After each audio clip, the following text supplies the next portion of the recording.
April 10th, 1924, Paul Earl Arsenault was born to George and Corrine in Church Point, Louisiana. After losing his mother at a young age, his father raised a family of 6 children. We had a good life. We were poor people. But everybody else was poor, and we all had plenty to eat. We had clothes. And we went to the movie every now and then. It cost us a whole dime. Went to church every Sunday. And it just a good life, really. We had good parents, and they took good care of us. After my mother died, I was 15 months old, and he stayed home to take care of Evangeline. Daddy had asked him to stay out a year so Laurentine could finish her school, which he did, and he went back to school, and it was time for him to go back. When I was little, I had asthma very bad, so I know he would stay up at night and take care of me so I wouldn't smother to death. So I guess they did the right thing. Okay, when he was living at home, they were in the field one day, and my sister Laurentine went to the field to give them some water to drink. And when she got there, she noticed there were some chickens with them in the field. And so she asked what was going on with the chickens, and they finally, I guess, told her that they had brought the chickens to buy some cigarettes. They got the cigarettes or not, but I don't think they did.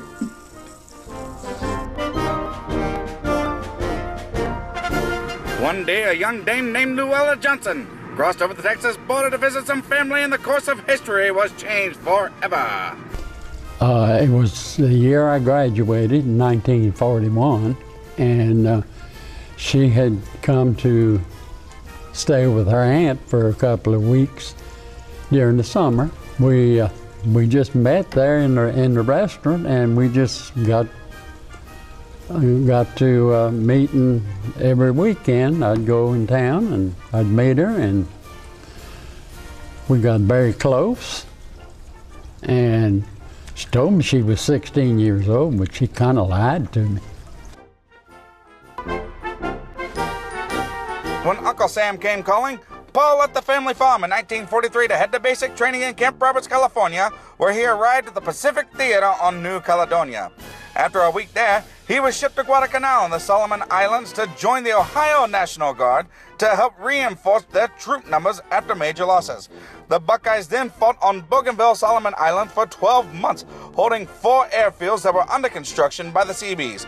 Paul and his Buckeye buddies patrolled all over the island. Taken by boat 40 miles ahead of the lines, they would stay there for a week or two, scouting the enemy. On January 9, 1945, the Buckeyes landed on Luzon, Philippines. Paul was wounded February 9th and taken to Dayak Island to recover in the hospital for 3 months. Once he returned to his division, he was wounded again on his first patrol, but pressed on fighting ahead of the platoon until the war ended in 1945. V-mail from his sweetheart Luella was a constant reminder of why he needed to return home when his duty was over.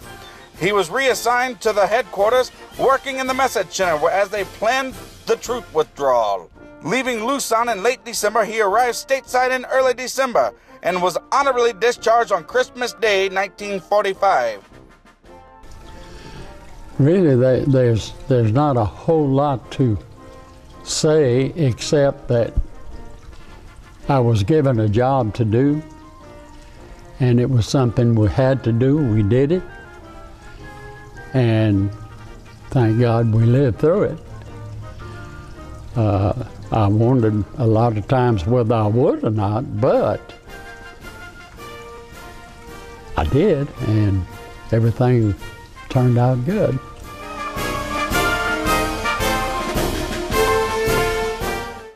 When I came back, she came to Louisiana and we got engaged. And she was still 16. He went to service and he came back, started college, and then he left for the weekend on the 4th of July weekend to go meet Lou. and he never did come back. He stayed over there, and he's still over there. We married on September the 14th, 1946 at St. Anthony.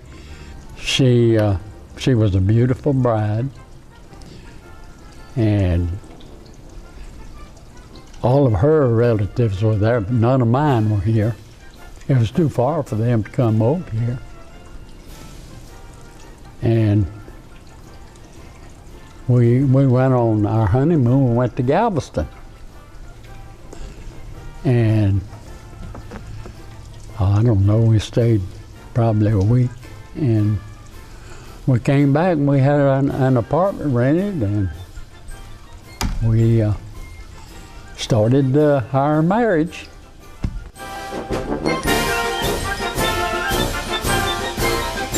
The young couple quickly became a young family with the arrival of Paul Jr. Then came Donna, Mary, and Candy. The Arsenault family would be completed with the arrivals of baby Pam and Johnny. The best part of it was they came one at a time. And of course, having 6 of them, it was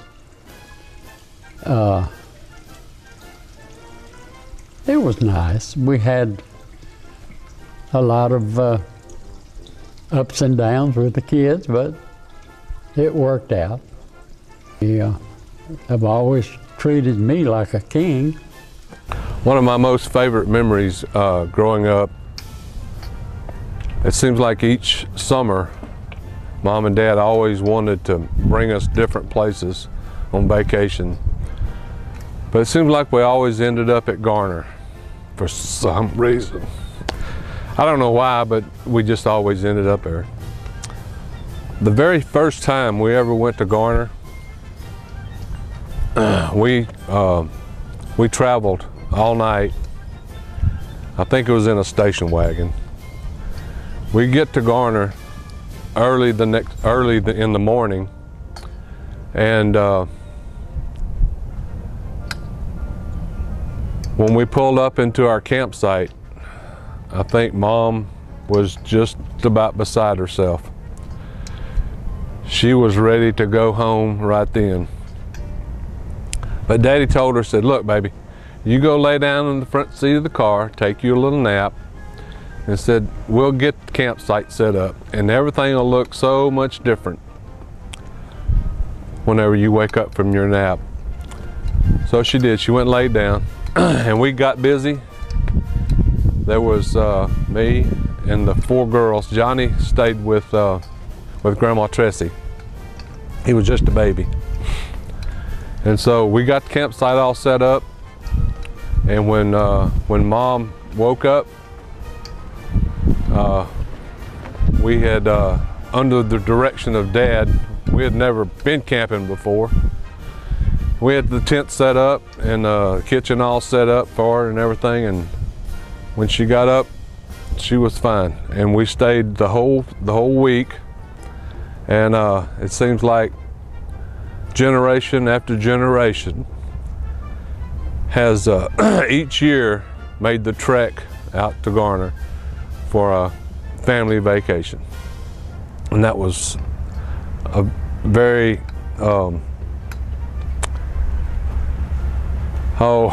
it was a very fun time, and it still is.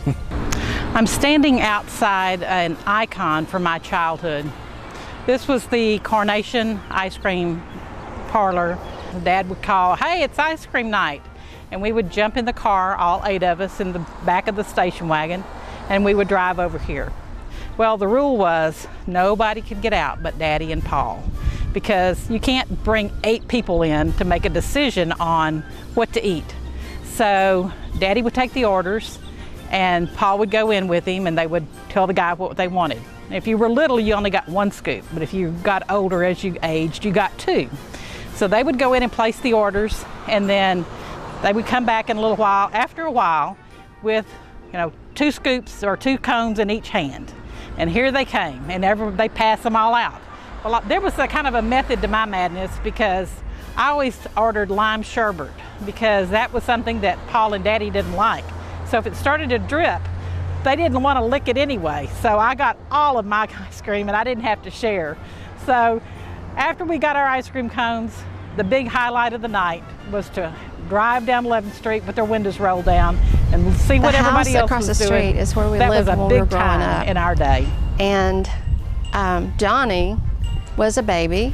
He was probably about a year and a half, maybe 2 years old, and I was in 3rd grade. Daddy came to pick me up after school one day, and it was really, really cold, and I was really concerned about taking care of our puppy dog that day, that for that night, that we were going to have to put blankets in the little room that she slept in. And Daddy said, well, we really don't have to do that because I had to take Prissy and give her away today. And I was so upset. And I said, why, Daddy, why? And he said, because Johnny kept running across the street to the school chasing Prissy, and cars were just going crazy trying to keep from hitting him. So he said, we just decided we had to get rid of Prissy. It was either that or Johnny was going to get hurt. And I said, but why can't we just get rid of Johnny? But I'm really glad we didn't. He's a really good guy. One of the things that I remember most growing up with Daddy was when we were camping or off somewhere. We always had softball gloves with us, softballs, and Daddy would sit there and throw balls with me forever until I was just dog tired and he was just dog tired. But he would not quit and he wouldn't let me quit. It was just me and him, me against him against me, but us together.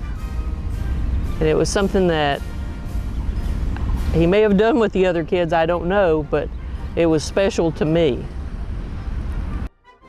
Is when I was in junior high school. I came home from school, walked home from school, and Daddy was coming up in his '53 blue-green Chevrolet, and that's what Johnny said it was. If it's wrong, Daddy, I'm sorry, it's his fault.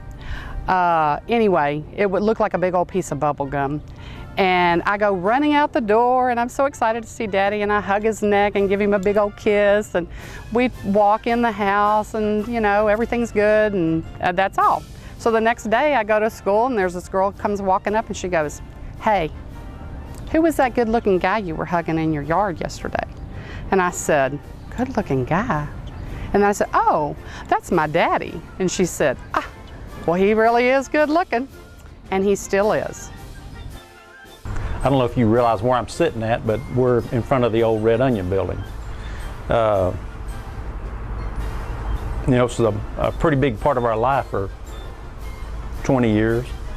And we had birth announcements here, birthdays, anniversaries, family get-togethers. We had it all here. Same thing, driving down the road, and I'd be rocking in my seat like this. He'd go, honey, you feel that? This car is missing. And I just keep doing it. And he'd finally figure out it was me doing it. And yeah, it was pretty good. Good old Poppy.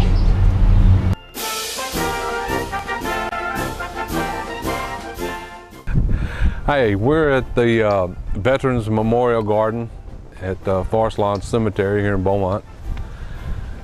Several years ago, all my brothers and sisters, we as kids decided that we wanted to do something special for Dad to honor him for his service to our country. So we had his name inscribed here on this wall.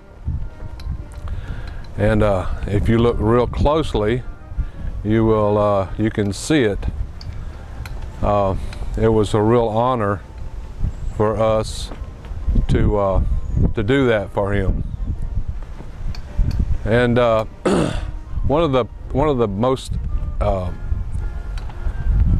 fun things, honorable things that I've ever participated in with Dad is when we went to Washington, D.C. for the dedication of the World War II memorial. There was 19 of us that ended up in Washington, D.C. for that memorial dedication. And it was a real honor to be there with him for the dedication, and then for the presenting him with his medals that he had earned or won during World War II, during his service time to our country.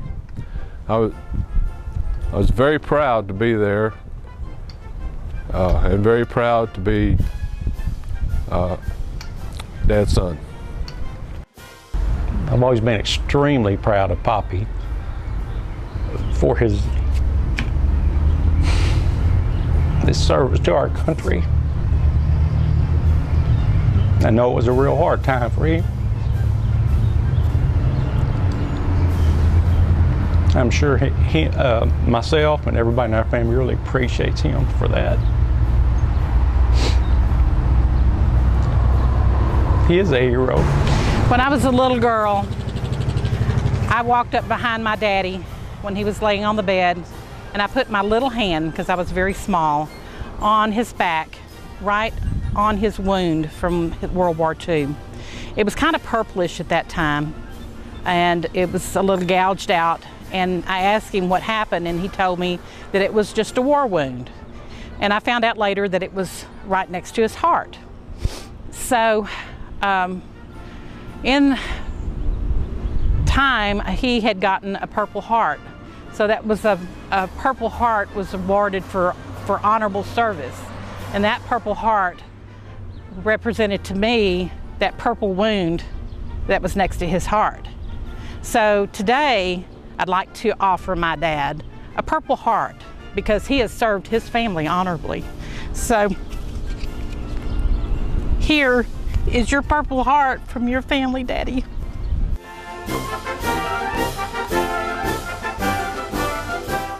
For nearly 60 years, Paul and Luella were by each other's side. She was a fine navigator, guiding the family as they raised their children, making sure Paul took all the right turns on their many travels across North America, as well as their frequent trips to the Walmarts. Although he lost his navigator, he still had a large family to lead, and he has done just that. The day that Mama was buried, you told us that you would miss her forever, but that you had a lot of life left to live and you intended to get on with it. And I'm most proud of the fact that you have done just that. You have embraced life, you've gone on with your life, and you have not stopped loving Mom, but you've continued on that path of living a full life. And I'm so proud of that fact, Daddy. Mama would have been so proud of you that you made it to this milestone and that you were able to go on with your life after she was gone, that you didn't just stop living, that you went on and you traveled and you saw people and did all the things that y'all couldn't do together. And I think that she would have been really proud that you continued on with that legacy that y'all had together.